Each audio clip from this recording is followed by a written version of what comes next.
Hello viewers, நாம் இன்றைக்கி சுவையான ஒரு சத்தான சப்பாத்திக்கு ஏற்ற குருமா பார்க்க போகிறோம். இப்போது நம்ம சேனலை சப்ஸ்கிரைப் பண்ணாதவங்க சப்ஸ்கிரைப் பண்ணிக்கோங்க. காய்கறி குருமாவுக்கு தேவையான பொருட்கள் என்னெல்லான்னு பார்ப்போம்.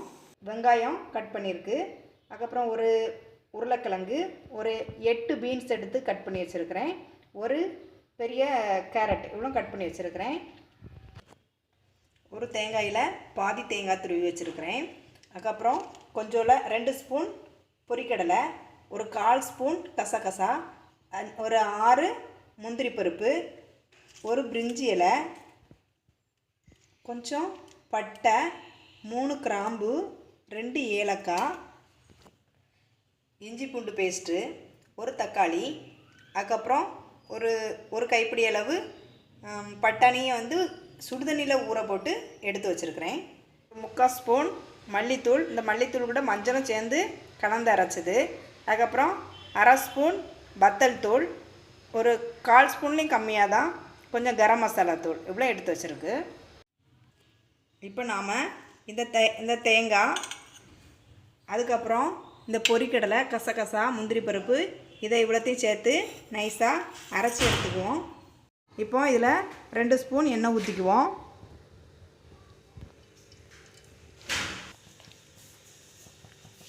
இப்போ எண்ணெய் சூடானதும் இந்த பட்டை, கிராம்பு, ஏலக்காய் இதை சேர்த்துக்கிடுவோம். அது கூட இந்த பிரிஞ்சி இலையையும் சேர்த்துக்கிடுவோம்.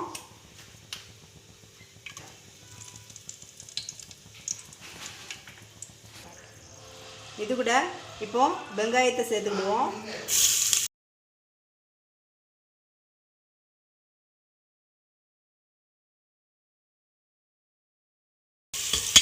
வெங்காயத்தை கொஞ்சம் நல்லா வதக்கி விட்டுக்கலாம். லைட்டாக வதங்கினா போதும்.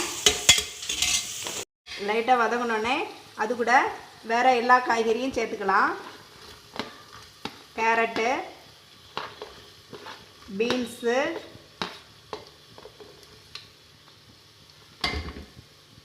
உருளைக்கிழங்கு,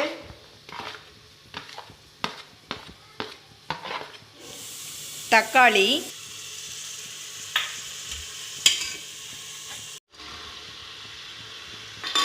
இதை சேர்த்து லைட்டாக கிண்டி விட்டால் போதும்.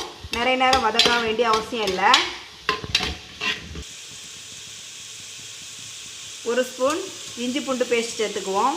சேர்த்து பச்சை வாசனை போகிறது வரை கிண்டி விடுவோம்.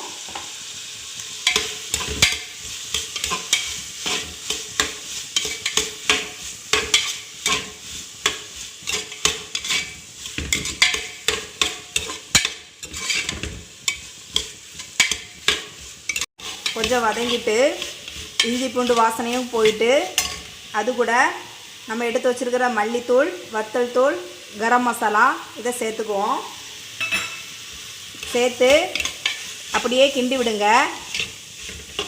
ஒரு நிமிஷம் கொஞ்சம் கிண்டி விடணும், அந்த மசாலா எண்ணெயில் வேகிறதுக்கு. இப்போ இது கூட நாம் அரைச்சி வச்சுருக்கிற அந்த தேங்காவை சேர்த்துக்கலாம்.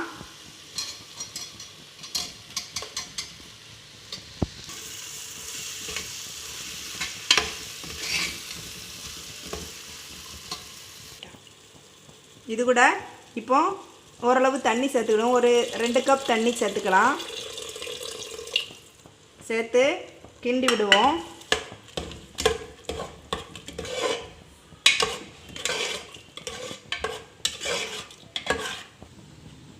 நான் இன்னும் கொஞ்சம் தண்ணி சேர்த்துக்கிடுறேன்.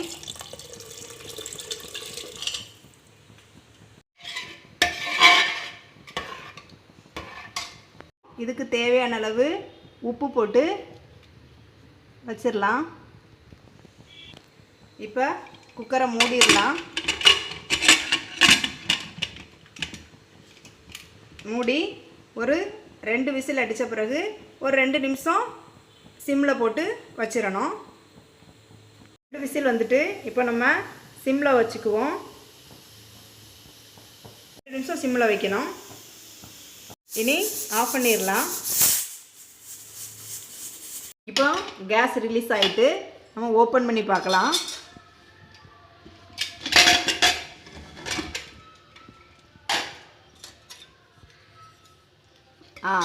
குருமா ரெடி ஆயிட்டு நாம் இதில் நம்ம மல்லி இலையை கட் பண்ணி தூவிக்கிடலாம்.